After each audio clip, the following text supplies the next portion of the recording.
জয় জয় মালিক। আশা করি সকলে ভালো আছেন, আমিও ভালো আছি। আজ একটা বিশেষ বিষয় আপনাদের সামনে উপস্থাপন করব।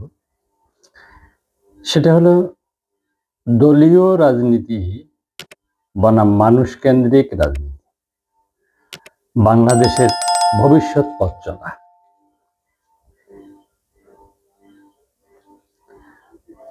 এই দেশে যে রাজনীতি চলমান, দলীয় রাজনীতি, এই দলীয় রাজনীতি আমাদেরকে টুকরো টুকরো করে দিচ্ছে। বিভেদ বিভাজনে আমরা জনসাধারণ, এই বাঙালি জাতি টুকরো টুকরো হয়ে যাচ্ছে, বিভক্ত হয়ে যাচ্ছে, বিভাজন দাঁড় হয়ে গেছে। যেই বিভাজনের ভয়াবহতা আগামীতে আরো ভয়াবহ রূপ নেবে বলে আমার ধারণা। আপনারা বিবেক বিবেচনা করে দেখবেন। তো যাই হোক, মূল আলোচনায় আসা যাক। বাংলাদেশ রাষ্ট্র এক অদ্ভুত দ্বন্দ্বে আটকে আছে। একদিকে বহুদলীয় রাজনীতি, অন্যদিকে মানুষের প্রকৃত অংশগ্রহণ। দলীয় রাজনীতি আমাদের কিছু কণ্ঠ দিয়েছে, কিন্তু কেড়ে নিয়েছে মানুষের ঐক্য, আত্মবিশ্বাস ও দায়িত্বশীলতা। দলীয় রাজনীতি দেখুন, হিসাব করে আমাদের কিছু স্লোগান দিয়েছে, এর বাইরে আমরা কিছু পাইনি। আমরা যারা সাধারণ জনগণ আছি, আমাদের বিভিন্ন শ্রেণী পেশার মানুষ আছি, যারা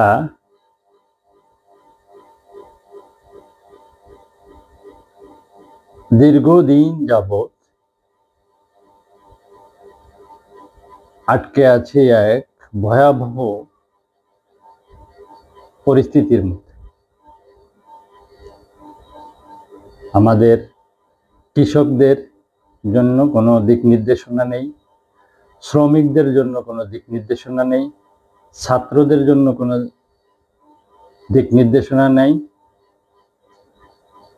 যুবকদের জন্য কোনো দিক নির্দেশনা নেই।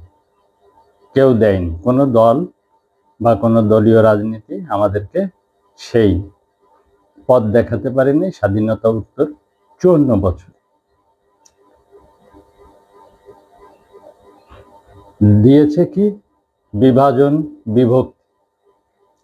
যা হোক, দলীয় রাজনীতির চিত্র হলো ভাগ করা সংস্কৃতি। এক দল অন্য দলকে শত্রু ভাবে, ফলে সমাজে আমরা ওরা বিভাজন। ক্ষমতার জন্য সংগ্রাম, সেবা নেই, ক্ষমতা লোভ, লাভ ও টিকে থাকার লক্ষ্য। বাইরের শক্তির দিকে তাকিয়ে থাকা, আত্মবিশ্বাসের বদলে অন্যের অনুমোদন খোঁজা হয়। বাইরের রাষ্ট্রগুলো আমাকে স্বীকৃতি দিবে, আমাকে বসিয়ে রাখবে, আমাকে গাইড করবে, এক্সেট্রা এক্সেট্রা। এই যে মন মানসিকতা, এই বাইরের শক্তির দিকে তাকিয়ে থাকা, আমাদের আত্মবিশ্বাসের বদলে অন্যের অনুমোদন খোঁজার চেষ্টা কি চলছে। এখানে জনগণ কি? জনগণ হলো দর্শক মাত্র। ভোট দিয়ে দায়িত্ব শেষ, এরপর আর কোনো নিয়ন্ত্রণ নেই।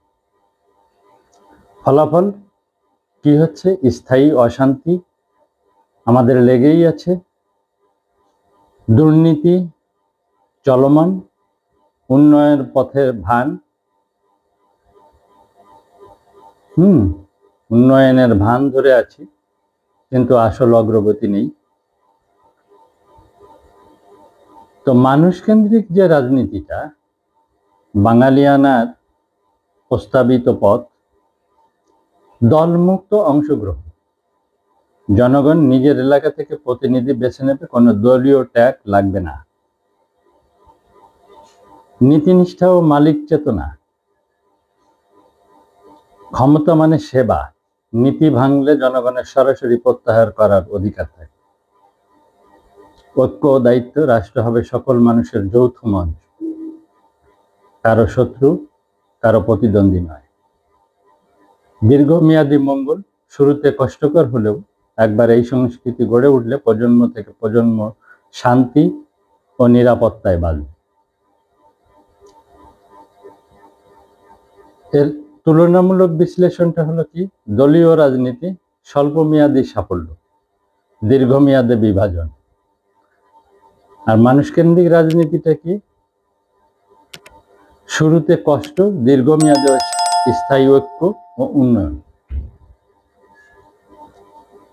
তো বাঙালিয়ানার নির্দেশনাটা কি, সেটা হলো যে জাতি নিজের শক্তি, মানুষ, মালিক ও নির্দেশে বিশ্বাস না করে সে বাইরের শক্তিকে খুশি করার চেষ্টা করে, আর সেটা কখনো স্থায়ী সম্মান আনতে পারে না। অতএব আমাদের মুক্তি কোনো দল, কোনো বিদেশ, কোনো প্রতিশ্রুতির মধ্যে নাই। মুক্তি আছে মানুষের মধ্যে, মানুষের ঐক্যে এবং মালিক চেতনায় নির্মিত নৈতিক রাজনীতি। তো সর্বশেষে বাংলাদেশের ভবিষ্যৎ নির্ভর করছে একটি সাহসী সিদ্ধান্তের উপর। আমরা কি দলীয় রাজনীতি ভার নিয়ে এগোবো, নাকি মানুষকেন্দ্রিক রাজনীতির কষ্টকর কিন্তু মুক্তির পথে হাঁটব? আমি বলি অদলীয়, মানুষকেন্দ্রিক, মালিক নির্দেশিত রাজনীতি হবে বাংলাদেশ ও আগামী প্রজন্মের প্রকৃত মুক্তির পথ।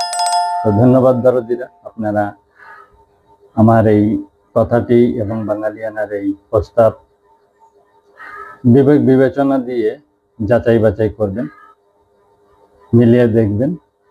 আমরা এক জাতি, এক ভাষাভাষী, এই বঙ্গভূমি তথা বদ্বীপ বাংলার ভূমি সন্তান। আমাদের সকলের পূর্বে থেকেই যথেষ্ট আন্তরিক অতিথি পরায়ণতা আছে, বিধায় এখনই সময় আমাদের সজাগ হওয়ার, আর বিভাজন নয়। তো ভালো থাকবেন, মালিক ভরসা, জয় জয়।